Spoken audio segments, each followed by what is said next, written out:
10 દિવસ સુધી ગણપતિ બાપાની પૂજા અર્ચના કર્યા બાદ આજરોજ ભાવિક ભક્તોએ અશ્રુભીની આંખે ગણપતિ બાપાને વિદાય આપી હતી। આ પ્રસંગે નાના બાળકોથી લઈને યુવાનો વડીલો સુધી સૌની આંખો ભીની થઈ ગઈ હતી।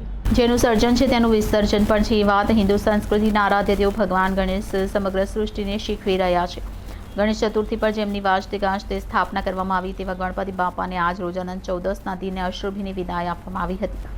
જે યુવાધન બાપાના આગમન પર હર્ષ સાથે મલકાઈ રહ્યું છે તે તમામ યુવાધન વડીલો અને બાળકોની આંખમાં આજે આંસુ હતા। તાપી જિલ્લાના વ્યારા, સોનગઢ નગર સહિત ઉચ્છલ, નિઝર, કુકરમુંડા, વાલોડ, ડોલવણમાં ભક્તોએ ભાવપૂર્ણ રીતે ગણપતિ બાપાની વિદાય આપી હતી। વિસર્જન પર યુવક યુવતીઓ સાથે બાળકોએ અલગ અલગ પ્રકારના ડ્રેસિંગ કરીને પોતાનો ઉત્સાહ દાખવ્યો હતો। તો મહારાષ્ટ્ર અને ગુજરાતના છીવાડેથી આવેલ ઢોલ ત્રાસાની મંડળીઓએ પણ ભાવિક ભક્તોને ડોલાવ્યા હતા અને દરેક મંડળોએ પોતાની યથાશક્તિ પ્રમાણે ખૂબ ધૂમધામથી લાગણીસભર બાપાને વિદાય આપી હતી। પોલીસ વિભાગ અને નગરપાલિકાએ પણ વિસર્જનને સફળ કરવા ખૂબ જહેમત ઉઠાવી હતી।